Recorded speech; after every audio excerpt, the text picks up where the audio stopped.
My name is Moira McPartlin and I am the Scriever for the Federation of Writers Scotland.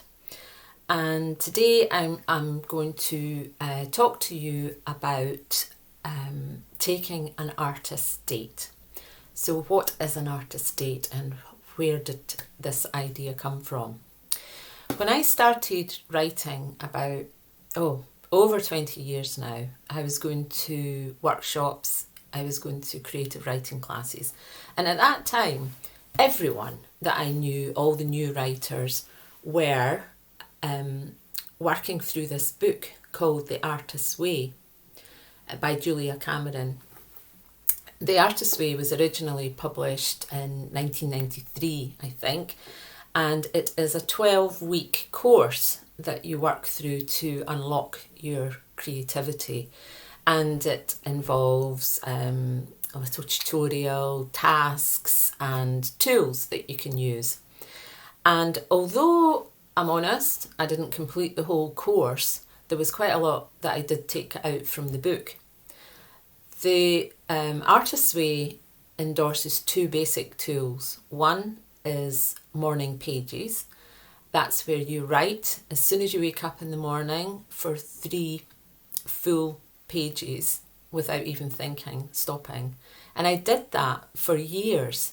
I kept morning pages, and I stopped because my house could no longer contain all these notebooks that I had. But the other basic tool that Julia Cameron introduced to me was the concept of an artist's date. So what is an artist's date? An artist's date is where you take yourself as a writer on a date, somewhere inspirational, somewhere where you can recharge your creative batteries. It could be a museum, it could just be a walk in a park or botanic gardens. I have been many different places. I've even been on a bus from the West End of Glasgow to East Kilbride for 2 hours as an artist's date. But the artist's date that I enjoy the most is visiting graveyards. And I've always visited graveyards. And you might think that graveyards are quite a strange place to visit. They tend to conjure up images of horror stories, ghost stories, but they're not. They are beautiful places to visit and they're very peaceful. The first graveyard that I can remember visiting was one in Galashiels, my hometown, and it is called the Heather Yett. And I think that is a beautiful name for a cemetery, the Heather Yett. And it sits on the side of a hill, Buckham Hill, and looks over the valley of Galashiels. And that is where all of my family, all of my grandparents, my aunts, uncles, cousins are buried in the Heather Yett. And I can remember visiting as a child and loving it.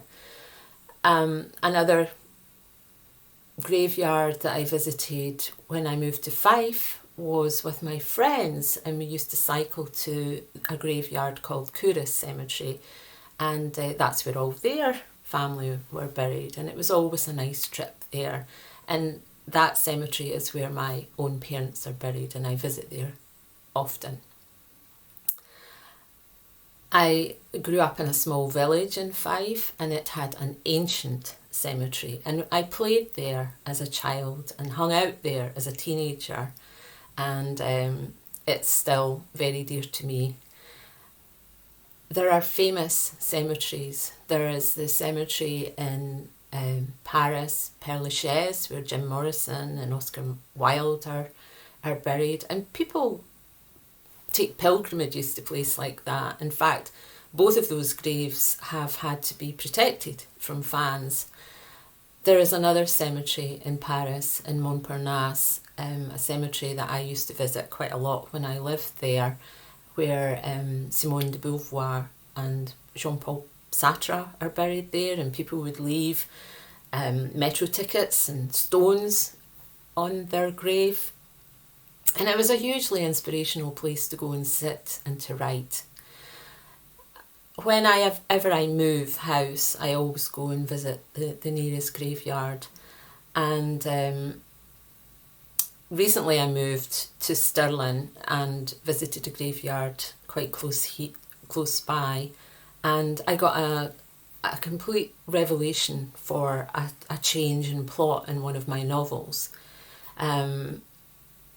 Other cemeteries I've visited, I've come away with short stories that have been published.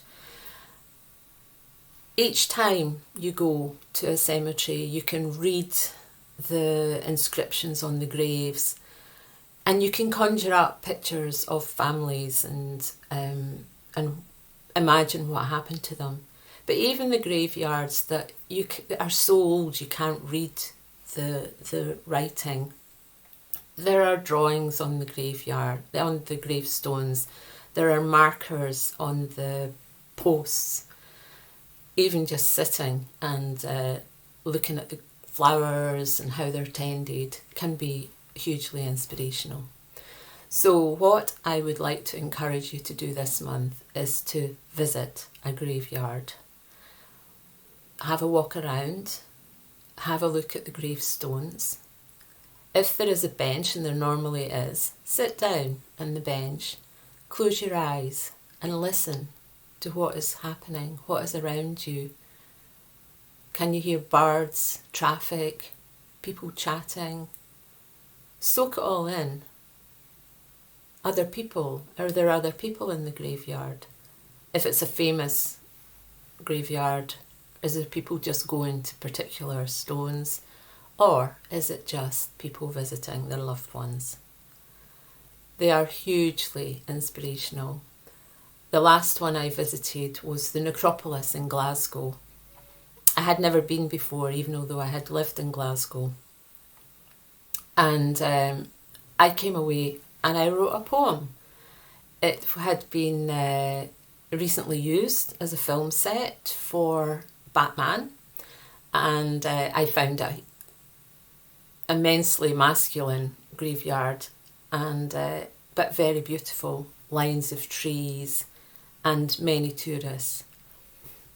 So please, I would encourage you, visit a graveyard.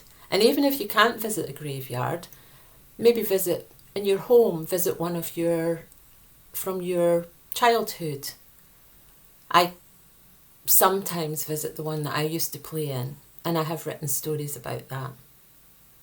So I hope that's given you some inspiration for this month, and if you want, tell me about your visit. Send it to my email address, my Federation of Writers email address. I'll leave that in the comments box at the bottom, and hopefully see you soon. Bye for now.